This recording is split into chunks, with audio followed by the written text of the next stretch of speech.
The group of scouts, led by Lucas, arrived at the isolated area deep within the forest, their weekend adventure just beginning. The sky was painted in hues of orange as the sun began to set, casting long shadows over the towering trees that loomed around them. There was a certain quiet to the place, a kind of stillness that made the forest feel timeless and untouched. Lucas, always the organized leader, directed the others to set up camp. Beatrice, who was more quiet and observant, silently noted how the air felt different here, denser, almost as if it carried a weight.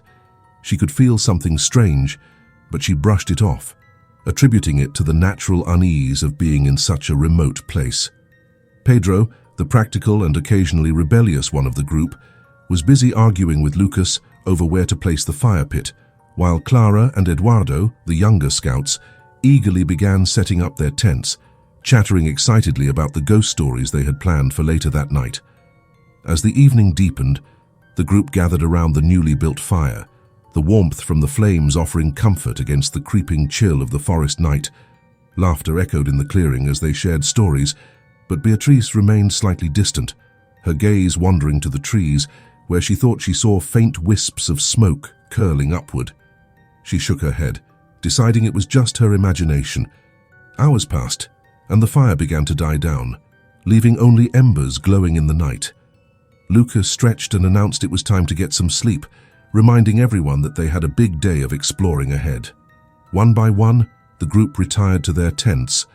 The sounds of the forest, crickets chirping, leaves rustling, filling the space around them. The stillness returned, but now it felt different. As the night deepened, a warmth began to spread through the air, unnatural for this time of year. Beatrice stirred in her tent, the strange feeling creeping back into her mind. She couldn't shake the sensation that something was off. The heat seemed to intensify, almost suffocating, and for a brief moment, she thought she heard something, whispers in the distance carried by the wind, or perhaps it was the crackle of leaves. She opened her eyes, sitting up slightly, her senses on high alert. But all she could hear now was the rhythmic breathing of her sleeping friends. The night seemed calm, but Beatrice couldn't help but feel like it was just the calm before the storm. Something was waiting in the forest, watching. The morning sun filtered through the dense canopy, casting patches of light on the dewy forest floor. The group stirred awake, stretching and yawning, seemingly refreshed from the night's sleep. Beatrice, however, felt unsettled. The warmth she had sensed during the night still lingered in the air, and her mind kept returning to the faint whispers she thought she had heard. As the others prepared breakfast, Lucas gathered the group to go over the day's activities. They planned to hike deeper into the forest to explore a series of old trails that hadn't been used for years, part of the adventure that had drawn them to this remote location. The day started out well enough. The group chatted and laughed as they walked, the forest around them alive with the sound of birds and the rustling of small animals. But as they ventured further, the atmosphere subtly shifted. The air grew thick, and the usual forest sounds began to quiet. Beatrice, who had been walking in the back of the group, noticed how the trees here seemed older, almost ancient, their branches twisted in strange, unnatural ways. She shivered, despite the warm air. "Are you okay?" Lucas asked, falling back to check on her. "Yeah," Beatrice replied, forcing a smile. "Just... this place feels different, doesn't it?" Lucas shrugged. "It's just the isolation. We're far from everything, so it's bound to feel a little eerie." Beatrice nodded but couldn't shake the growing sense of unease that clung to her. As they continued walking, Clara, who had been leading with Eduardo, suddenly stopped, her face pale. "There's something up ahead," Clara said, her voice barely above a whisper. The group gathered around her, following her gaze. In a small clearing, there was a circle of scorched earth. The grass was blackened, and the surrounding trees had an unnatural charred quality to them. It looked as though a fire had swept through the area, but there was no sign of anything burning recently. The ground was cold, but the air around them was unnervingly warm. Pedro, ever the skeptic, approached the burned area. "Probably just a lightning strike or something," he said, kneeling to touch the scorched earth. But Beatrice's eyes were locked on something beyond the clearing. In the distance, through the trees, she thought she saw smoke again, thin tendrils rising slowly into the sky, disappearing into the thick canopy above. Her heart raced. "Do you see that?" she whispered, pointing toward the smoke. Lucas followed her gaze, but there was nothing there now. "I don't see anything," he said, frowning. "Let's just keep moving," Pedro said, brushing off the odd occurrence. But as they left the clearing, Beatrice couldn't help but feel that something had noticed them. They walked in tense silence for the next hour, the mood of the group significantly dampened. The strange warmth seemed to follow them, growing more intense the deeper they ventured into the forest. And though no one said it out loud, they all felt it. Their adventure was taking a sinister turn. Finally, after another hour of hiking, Lucas called for a break. They stopped by a stream, its cool, clear waters offering a moment of respite. But even here, the air felt heavy, oppressive. The usual sounds of the forest, birds, insects, rustling leaves, were eerily absent. As they sat in uneasy silence, Beatrice glanced at the trees again, searching for the smoke. This time, she saw something else. Between the trees, just on the edge of her vision, there was a figure. It stood perfectly still, cloaked in shadow, watching them. Her breath caught in her throat. She blinked, and the figure was gone. Beatrice sat frozen by the stream, her mind racing. Had she really seen a figure in the trees, or was it just her imagination? She looked around at the others, trying to gauge if anyone else had noticed, but they seemed oblivious, focused on resting and catching their breath after the hike. She thought about telling Lucas, but hesitated. He was always the rational one, and she could already hear him brushing it off, just like the smoke earlier. But something deep inside told her she wasn't imagining things. There was something, or someone, out there. "Let's head back before it gets too late," Lucas said, getting up and stretching. "We still have to gather firewood for tonight." The group nodded, tired but ready to return to camp. They packed up their things and began retracing their steps through the forest. But as they walked, the tension that had lingered in the air all morning seemed to thicken. The once lively forest was now eerily silent, as though holding its breath, waiting for something to happen. Beatrice stayed close to Lucas, her eyes darting to the sides, searching for any sign of movement among the trees. The warmth had intensified, and sweat clung to her skin despite the shade. She knew the others could feel it too, though no one spoke of it. Every step they took felt like a step deeper into something unknown, something dangerous. "Does anyone else feel that?" Clara finally spoke, breaking the silence. "It's getting hotter. This isn't normal." Pedro rolled his eyes, though even he looked uneasy.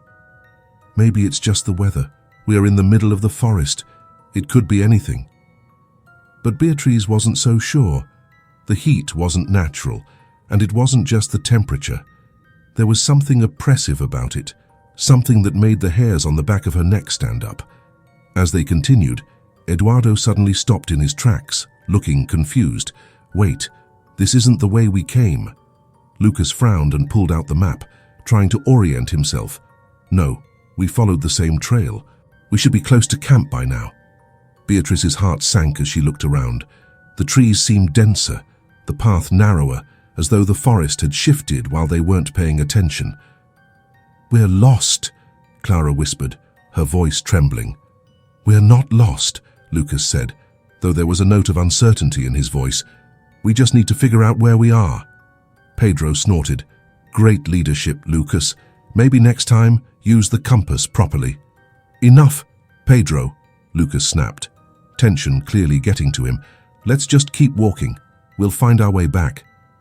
But Beatrice knew better. The forest wasn't letting them leave. She could feel it in her bones, in the unnatural heat that pressed against her skin.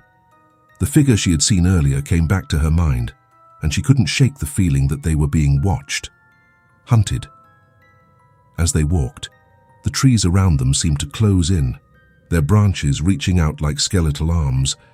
The once familiar forest now felt like a labyrinth, and every step took them further from safety. "I think we need to stop," Beatrice finally said, her voice quiet but firm. "Something's wrong. We're not going to find our way back like this." Lucas stopped, turning to her with frustration in his eyes. "We can't just stop, Beatrice.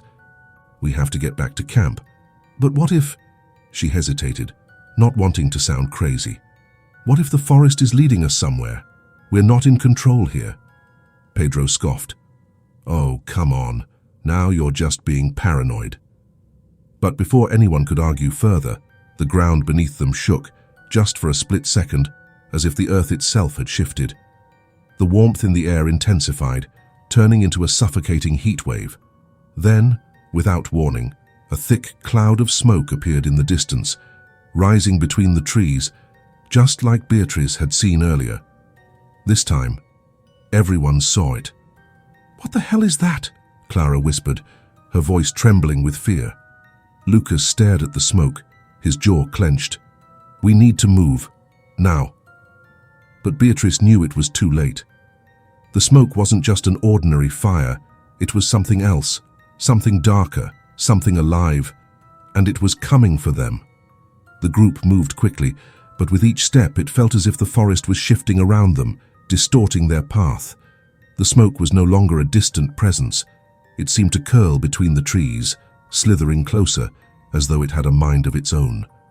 Beatrice could feel it pressing in, the air growing heavier with each breath she took. Lucas led the way, his eyes focused on the ground, searching for any sign of their original path back to camp. But every turn, every step, seemed to lead them deeper into the woods. The light from the afternoon sun was dimming, casting long shadows that danced ominously between the trees. Beatrice's thoughts were racing. The figure she had seen earlier, the sudden shift in the forest, and now the smoke. None of it made sense. It felt as if the forest had swallowed them, drawing them into its depths. Her instincts screamed that something far worse was coming. "We need to stay calm," Lucas said, his voice strained. "It's just smoke. It could be from a campfire somewhere. We're not alone in these woods." "No one makes a fire like that," Beatrice replied, her voice shaking. "This isn't normal, Lucas." "I agree with B," Clara said, glancing nervously at the smoke. "We should stop and figure out where we are. Rushing around isn't helping." Pedro, who had been trailing behind, muttered under his breath, "You're all overreacting. It's just smoke and we'll find our way out." But even Pedro didn't sound convinced. Suddenly, Eduardo, who had been walking quietly, stopped dead in his tracks. His eyes were wide, staring into the dense trees to their left. "Did you hear that?" he whispered, his voice barely audible. Everyone froze, listening intently. For a moment, there was only the distant rustling of leaves. Then they heard it, a faint, almost rhythmic sound like something dragging through the underbrush. It was slow, deliberate, and seemed to come from every direction at once. "Something's out there," Clara said, her voice trembling. "I can hear it." Lucas cursed under his breath and pulled out his flashlight, shining it toward the source of the sound. The beam cut through the smoke and darkness, illuminating only the gnarled trees and thick underbrush.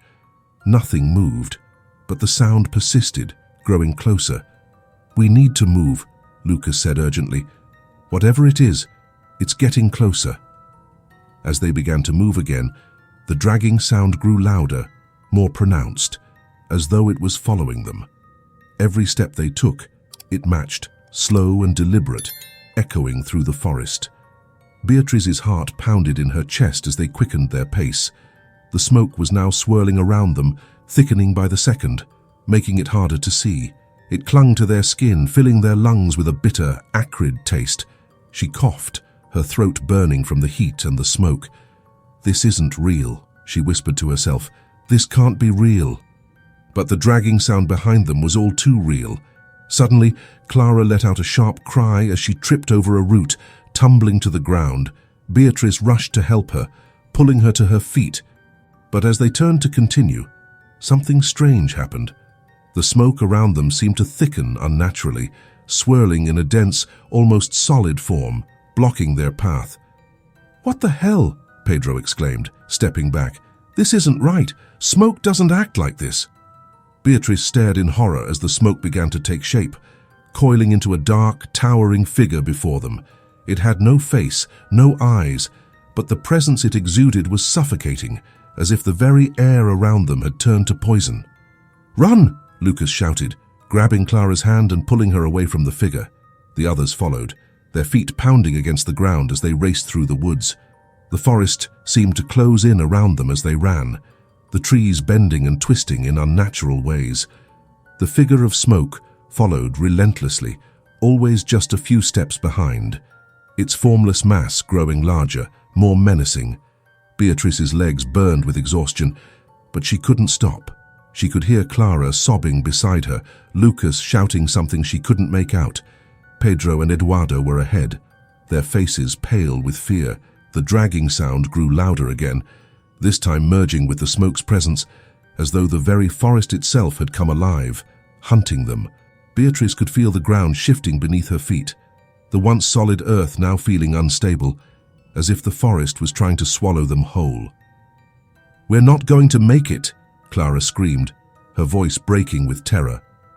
Beatrice glanced back, her heart hammering in her chest. The smoke was closer now, its tendrils reaching out toward them, curling around the trees like dark fingers. There was no escape. And then, in the midst of the chaos, Beatrice heard something else, faint, distant but unmistakable. It was a voice, a whisper, soft and eerie, carried on the wind. "Come closer." Her blood ran cold. The voice wasn't human. It was something else, something ancient, something that had been waiting for them all along. The group continued to run, but the forest seemed to stretch endlessly before them, an unforgiving maze of trees and smoke. Beatrice could feel her breath catching in her throat, every inhale burning with the acrid taste of the smoke that now surrounded them. But the whisper, that haunting voice, continued to echo in her mind. "Come closer." It was soft, but persistent, pulling at the edges of her sanity. She couldn't tell if it was real or if the fear had finally broken her. Around her, the others were just as panicked, their frantic movements showing the signs of exhaustion. Lucas glanced over his shoulder, his face pale and drenched in sweat. "We can't keep running forever," he shouted, his voice barely rising above the sound of their footsteps and the dragging noise that still pursued them. Pedro, who was now leading the group, slowed down, looking wildly around. "Then what do we do? We're trapped." As if in response, the forest around them shifted again. The trees seemed to grow closer, their twisted branches intertwining overhead, forming a dark canopy that blocked out what little light remained. The smoke thickened, swirling between the trunks like a living entity, and that dragging sound, like something massive being pulled through the underbrush, grew louder. Suddenly, Eduardo, who had been bringing up the rear, stumbled and fell to his knees with a sharp cry. Beatrice rushed to his side, grabbing his arm to pull him up. But something was wrong. His face had gone white, and his eyes were wide with terror as he clutched his ankle. I stepped in something," Eduardo gasped, his voice shaking. Beatrice looked down and felt her stomach drop. Wrapped around Eduardo's ankle was a thick, vine-like tendril, pulsing and writhing as if it were alive. It had emerged from the forest floor itself, tightening its grip on him, slowly pulling him backward. "Get it off!" Eduardo screamed, kicking at the vine with his free foot, but the tendril only tightened, pulling him inch by inch toward the shadowy trees. Clara rushed over, trying to help pry the vine loose, but it was no use. The thing was too strong, too unnatural. Panic seized the group as the tendril began to pull Eduardo faster, his hands scrabbling at the dirt as he fought to hold on. "We can't let it take him," Lucas shouted, grabbing a fallen branch and trying to use it as leverage to pry the vine free. Beatrice joined in, her heart pounding in her ears, her hands trembling as she pulled at the vine. But no matter how hard they tried, it wouldn't budge. The ground beneath them was shifting like the very earth itself had turned against them. Suddenly, the forest erupted with sound, the dragging noise intensified, the whispering voices grew louder, and the trees themselves seemed to groan under the weight of some unseen force. The vine tightened one final time, and before anyone could react, Eduardo was yanked violently into the darkness of the trees. "No!" Clara screamed, reaching out helplessly as Eduardo disappeared into the shadows, his cries for help echoing through the forest. For a moment, the group stood frozen, staring at the spot where Eduardo had vanished. The forest was silent again, but the oppressive weight of its presence was stronger than ever. The smoke continued to swirl around them, thick and suffocating, and the dragging noise had stopped. But Beatrice knew it was only a matter of time before it returned. "We have to keep moving," Lucas said, his voice grim. He looked at the others, his eyes hard with determination. "We can't let it take the rest of us." "But Eduardo," Clara began, her voice shaky. "He's gone," Lucas cut her off, his expression pained. "We can't help him now. If we stay here, we'll end up just like him." Beatrice felt a wave of guilt wash over her. They had tried to save Eduardo, but the forest had claimed him, and now it seemed determined to take the rest of them. Without another word, they began moving again, their pace slower this time. The fear of whatever had taken Eduardo hung heavy in the air, weighing down their every step. The whispering voices had faded for now, but Beatrice could still feel them lurking at the edge of her consciousness, waiting for the right moment to strike. As they pushed forward, the smoke began to thin slightly, revealing more of the forest ahead. But the trees were still twisted and unnatural, their branches reaching out like skeletal fingers, blocking the sky. Beatrice kept her eyes forward, refusing to look back at the shadows behind them. They needed to find a way out. They needed to survive. Just as hope began to flicker in her chest, they reached a small clearing. At first, it seemed like a reprieve, a break from the oppressive trees and smoke. But as they stepped into the open space, Beatrice's stomach dropped. In the center of the clearing stood a large stone altar, covered in strange runic carvings that pulsed with an eerie, dim light. The ground around the altar was blackened, as if scorched by fire, and the air was thick with the scent of burning wood and something far more unsettling, blood. Clara gasped, covering her mouth with her hand, while Pedro swore under his breath. "What is this place?" Beatrice whispered, stepping closer to the altar, despite the dread clawing at her insides. Lucas knelt down, examining the strange carvings. "It's old," he muttered, running his fingers over the runes. "Very old." Suddenly, the whispering voices returned, louder this time, filling the clearing with a sense of malevolence. The runes on the altar flared to life, glowing bright red, and the ground beneath their feet began to tremble. Beatrice's breath caught in her throat as she realized the truth. "This isn't just an altar," she said, her voice barely above a whisper. "It's a doorway." And as the ground continued to shake, Beatrice knew that whatever was on the other side of that doorway was about to be unleashed.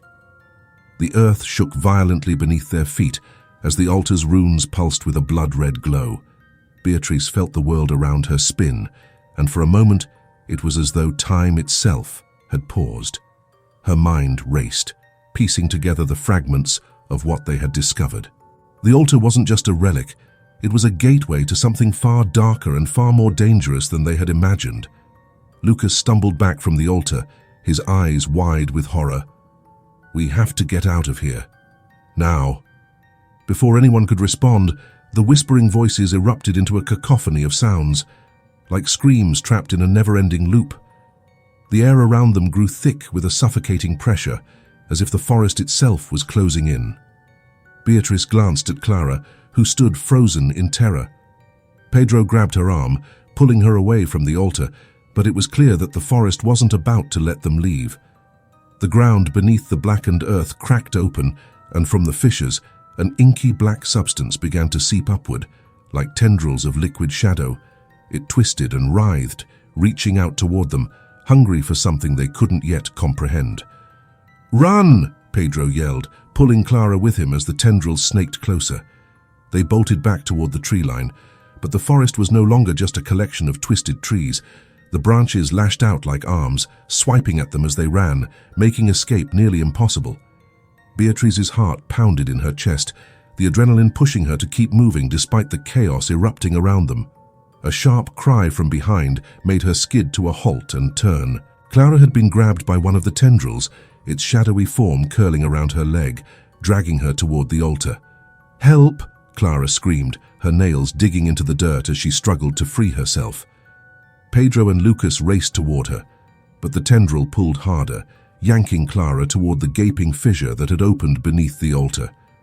The runes continued to glow ominously, casting long shadows over the scene.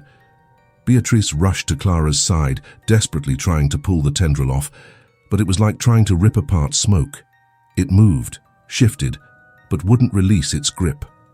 In a moment of desperation, Beatrice reached for a jagged rock on the ground and slammed it against the tendril. To her surprise, the tendril recoiled, hissing as though in pain. The tendril weakened just enough for Pedro and Lucas to pull Clara free, and they all scrambled away from the altar, back into the relative safety of the trees. Panting, Beatrice looked back at the altar. The ground had stopped trembling, but the fissures remained, leaking the dark substance that seemed to spread further across the clearing. Whatever was trying to come through, it wasn't finished. "We need to destroy it," Lucas said, his voice shaky but determined. "If we don't stop whatever is on the other side of that doorway, it'll get out." "How?" Clara asked, her voice trembling. She was still shaking, her body covered in dirt from being dragged.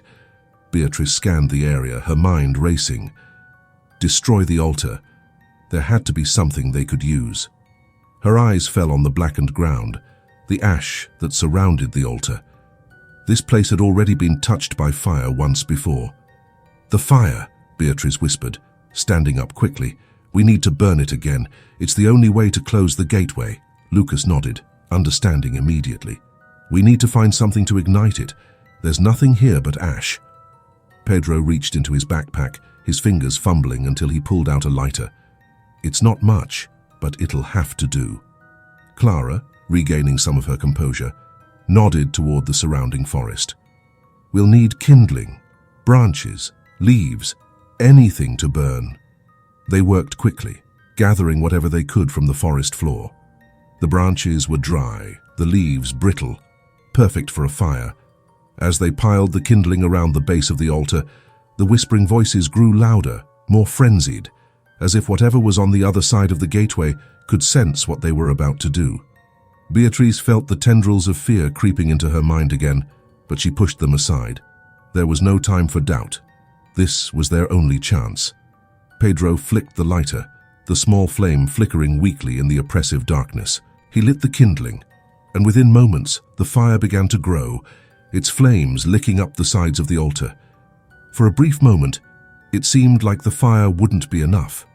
But then, the flames caught the blackened earth, and the ground around the altar began to burn.